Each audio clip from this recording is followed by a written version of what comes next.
नाज़रीन, हैदराबाद जे इलाइक़े करण खान छोरो में पुलिस ऐं ॾोहारनि विच में मुबैना मुक़ाबिलो थी पियो आहे, जंहिं दौरान फुरकियल सुज़ुकी हथ कई वई, पर जवाबदार फरार थी विया आहिनि। टेलीफोन लाइन ते मौजूदु आहे मुदस्सिर अब्बास। जी मुदस्सिर, छा तफ़सील आहिनि? जी बिल्कुल रुखसार हैदराबाद में पुलिस जो कासमाबाद जे ॻोठ किरण खान शोरो में ॾोहारियुनि सां मुक़ाबिलो थियो आहे, पर ॾोहारी फरार थियण में कामयाब थी विया आहिनि।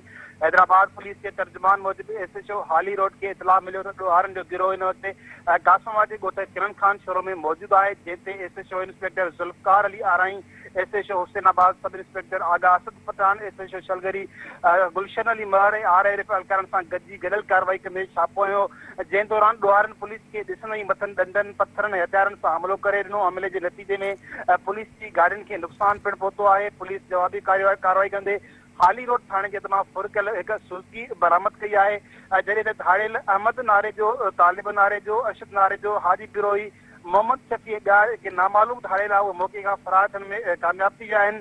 सदन ख़िलाफ़ कासमाबाद थाणे ते केस पिणु दाख़िल कयो वियो आहे। जी मुदस्सिर, वांजी महिरबानी।